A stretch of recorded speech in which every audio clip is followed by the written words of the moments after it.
Ilaiyaraaja versus Vanitha விஜயகுமார்னும் போது எனக்கு மனசு கஷ்டப்படுறதா இல்லை பெருமைப்படுறதான்னு தெரியல. ஏன்னா அவர் பக்கத்தில் வேர்சஸில் என் பேர் வர்றதே எனக்கு பெரும் பாகியமாக தான் நான் பார்க்குறேன். அந்த மாதிரி ஒரு இசை கடவுளாக தான் நான் பார்க்குறேன். குழந்தையிலேருந்து அப்படி தான் பார்த்துருக்கேன். அண்ட் இன்னைக்கு இந்த நிலைமை. பட் சிம்பிளாக சொல்லணுன்னா எனக்கும் அவருக்கும் பிரச்சனையே கிடையாது.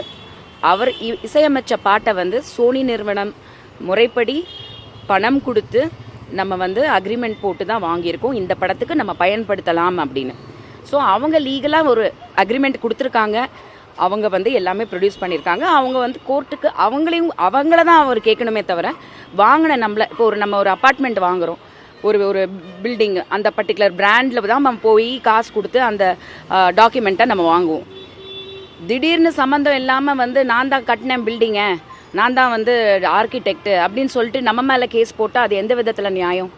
இதை நான் அப்படி தான் பார்க்குறேன். அவர் தான் இசையமைச்சார். அவருக்கு நன்றி சொல்கிறதுக்காக தான் நாங்கள் அந்த கார்டு யூஸ் பண்ணோம், நன்றி கார்டு யூஸ் பண்ணோம். சினிமாவில் எல்லா சினிமாலையுமே நன்றி கார்டுங்கிறது ஒரு ரெகுலர் ஃபார்மேட். நீங்கள் எந்த படம் பார்த்தீங்கன்னாலும் தேங்க்ஸ் போடுவாங்க.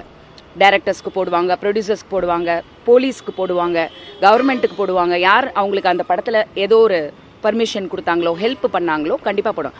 அந்த மாதிரி நம்ம படத்தில் நிறைய நன்றி கார்டு இருக்குது. அவருக்கும் சேர்த்து நான் நன்றி, ஏன்னா அவர் தான் இசையமைச்சார். அந்த பாட்டு எனக்கு ரொம்ப பிடிச்ச பாட்டு, பயன்படுத்தியிருக்கேன், நன்றின்னு போட்டேன். அந்த நன்றியை அவர் என்ன சொல்கிறாருன்னா, இந்த நன்றி கார்டை வச்சு நான் இப்போ விளம்பரம் பண்ணிட்டேன், அதனால எனக்கு பணம் வேணும்னு சொல்லி நம்மளை கேட்குறாங்க. அப்படி கொடுக்குற அளவுக்கு நான் சம்பாதிக்கவும் இல்லை. ரெண்டாவது அது நன்றின்னு சொன்னதுக்கப்புறம் அது பணம் கேட்குறது தவறான ஒரு விஷயமாக தான் நான் பார்க்குறேன். பட் அதை மீறி அதை ரிமூவும் பண்ணிட்டோம். சரி, நன்றி சொல்லலை, மரியாதை கொடுத்தோம். அந்த மரியாதை வேணான்னு நீங்கள் சொன்னதுக்கப்புறம் நாங்கள் அதை ரிமூவ் பண்ணிட்டோம். ஸோ நீங்கள் யூடியூப்பில் நான் படத்தை ஒரு மெம்பர்ஷிப்பில் என்னோடய சேனலில் போட்டு ரிலீஸ் பண்ணியிருக்கேன். ஸோ அதில் நீங்கள் போய் பார்த்தா கூட அவருக்கு நன்றின்ற கார்டு அவருக்கு மட்டும் போட்டதை தூக்கியாச்சு, மற்றவங்க எல்லாருக்கும் இருக்கும். ஸோ அது நம்ம ரிமூவ் பண்ணியாச்சு. இப்போ சாங்கை பொறுத்த வரைக்கும் அவங்க சோனிக்கிட்ட தான் கேட்கணும். என் டாட்டர் தான் சைன் பண்ணி வாங்கினாங்க. என்ன தான் இருந்தாலும் மை டாட்டர் தட், நான் தான் டைரக்டர் அந்த படத்துக்கு, நான் தான் அந்த இடத்துக்கு அது தேவைப்பட்டுச்சுன்னு சொல்லிட்டு சோனியை அப்ரோச் பண்ணோம். இப்போ சோனி நமக்கு விற்றது கரெக்டாக இல்லையான்றது அவங்கக்குள்ள சண்டை, எனக்கும் அதுக்கும் சம்மந்தமே கிடையாது. ஸோ இப்போது நம்ம கரெக்டாக என்னோட அட்வொகேட் ஸ்ரீதர் அவர்கள் அதை கரெக்டாக இந்த கேஸில் தான் உங்களுக்கு கரெக்டான ஒரு ஜட்ஜ்மெண்ட் கிடைக்கும். ஏன்னா இளையராஜா எல்லார் மேலேயும் கேஸ் போடுறாருன்றது எல்லாருக்குமே தெரியும். உள்ளே ஒரு கோர்ட்டுக்கு இறங்குறது கூட காரில் இங்கே பார்க்கிங் கிடைக்காதுன்னு கேபில் வந்தேன், பார்த்த உடனே நம்மளை தெரியும், இந்த பிரச்சனை எல்லாருக்கும் தெரியும். அவருக்கு வேற வேலை இல்லையான்னு கேட்குறாங்க ஒரு கேப் டிரைவர். இப்படி தான் போய் ரீச் ஆகுதே தவிர இது அவருக்கு பெருமையை கண்டிப்பாக சேர்க்காது. என்ன மாதிரி ஒரு சின்ன ப்ரொடியூசர் குழந்தையிலேருந்து அவர் பார்த்துருக்காரு. நான் அன்றைக்கி எமோஷ்னல் ஆனது காரணம் கூட அவங்க வீட்டில் ஒரு பொண்ணாக நான் வளர்ந்தேன். என்கிட்ட ஒரு ஃபோனை போட்டு, அம்மா நீ என்னம்மா ஃபோட்டோ எல்லாம் போட்டிருக்க, அது தப்பு, ரிமூவ் பண்ணிடுன்னு சொல்லியிருந்தா ரிலீஸ்க்கு முன்னாடியே க்யூப்பில் நான் ரிமூவ் பண்ணியிருப்பேன். அவ்வளோ உரிமை இருக்குது அவருக்கு. என்கிட்ட திட்டிருக்கலாம் என்ன, அதுக்கு என்ன கேஸுக்கு போட்டு கோர்ட்டுக்கு வரவழைச்சு என்னை அசிங்கப்படுத்தி நான் ஏதோ திருடி பாட்டை வச்சா மாதிரி அது எப்படிங்க வைக்க முடியும் சினிமாவில், எப்படிங்க ரிலீஸ் பண்ண முடியும்?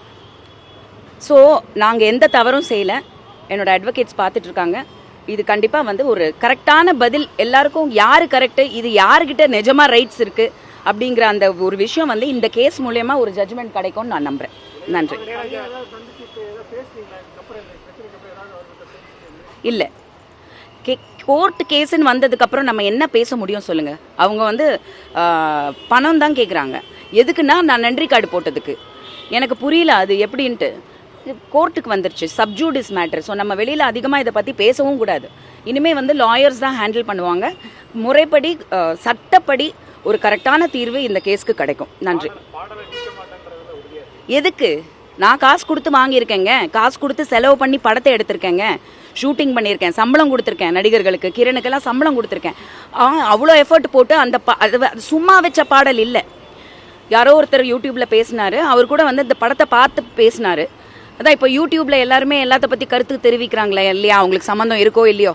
அதில் அவர் சொல்லியிருந்தார், அந்த படத்தில் வச்ச சிச்சுவேஷனை விட இந்த படத்தில் ரொம்ப பொருத்தமாக இருந்ததுன்னு. அந்த அளவுக்கு தான் நான் கதையை ஸ்க்ரீன் ப்ளே பண்ணியிருக்கேன்.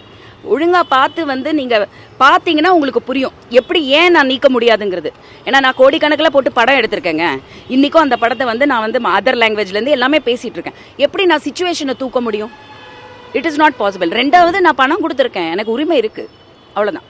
நன்றி.